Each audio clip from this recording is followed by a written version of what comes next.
Kanchanbagh police station పరిధిలో ముగ్గురు mobile స్నాచర్లను arrest చేసి రిమాండ్కు తరలించామని ఏసీపీ సుధాకర్ తెలిపారు. వీరి వద్ద నుండి 10 మొబైల్ ఫోన్లు, ఒక ద్విచక్ర వాహనం స్వాధీన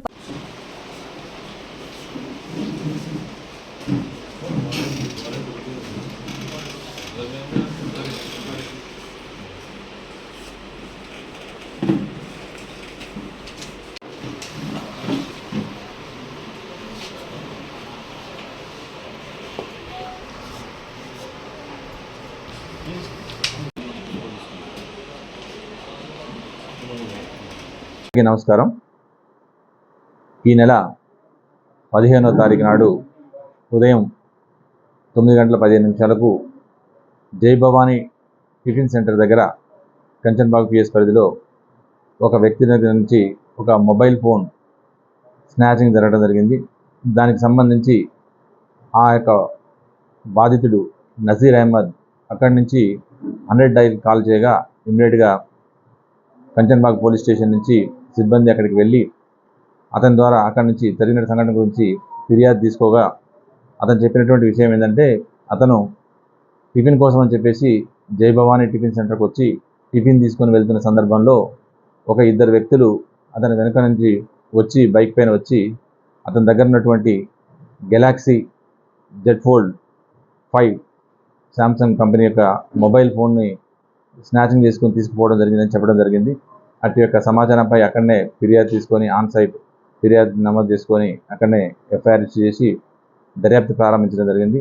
అటు యొక్క దర్యాప్తును మన రాజు ఈ యొక్క ఎస్ఐ అదేవిధంగా కంచన్బాగ్ ఇన్స్పెక్టర్ బాలరాజు యొక్క సూపర్విజన్లో ఈ యొక్క క్రైమ్ టీం అందరూ కూడా ఎమ్మటే రంగంలోకి దిగి ఎవరు ఈ అఫెన్స్ చేసి ఉంటారు అన్నటువంటి విషయాన్ని పరిశీలించడం కోసం టెక్నికల్ ఎవిడెన్స్ సీసీటీవీని పరిశీలించి దాదాపు ఒక వారం శ్రమించి నిన్న ఒక 3 వ్యక్తుల్ని అదుపులోకి తీసుకోవడం జరిగింది.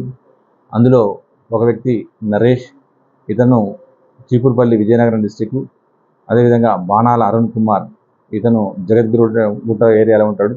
ఇంకో వ్యక్తి వచ్చేసి చిరంజీవి, ఇతను దోన్ ఆంధ్రప్రదేశ్ అక్కడ చెందినటువంటి వ్యక్తి.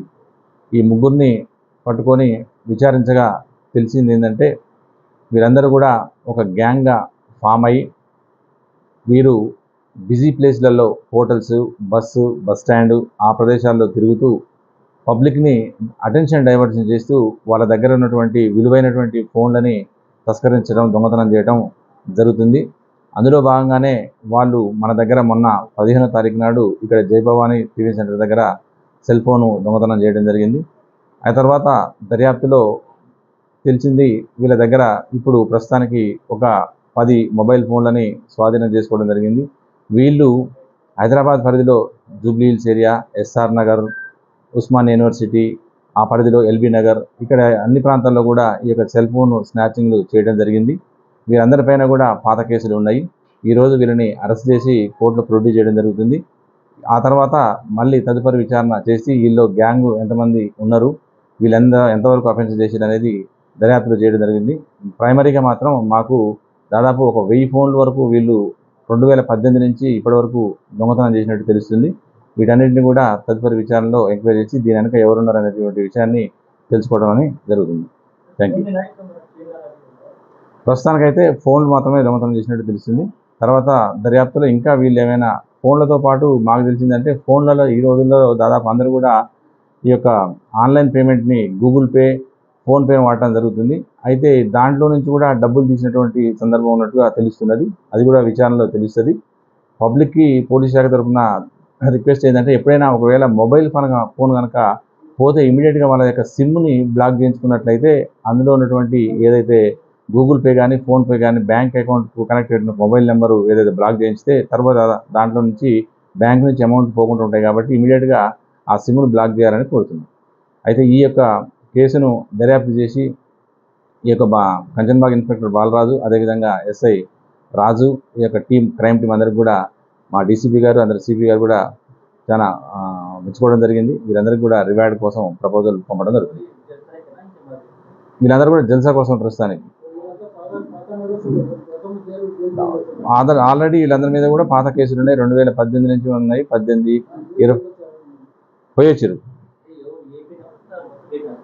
ప్రస్తుతానికి వీళ్ళైతే కూడా ఏపీకి సంబంధించి ఒక అతను జగద్గురు గుట్ట, మిగతా ఇద్దరు మాత్రం ఒక అతను విజయనగరం, ఇంకొక అతను డోన్ ఏపీ. వీళ్ళంతా ఫ్రెండ్స్. అఫెన్స్ కోసమే లేదు, పాత ఫ్రెండ్స్ అంతా. ఇప్పటివరకు అయితే దాదాపు 30 కేసులు ఉన్నట్టుగా తెలుస్తున్నది. ఇంకా చేస్తున్నారు, కంటిన్యూ చేస్తుంది. వీళ్ళందరూ కూడా పాత నేరస్తులే.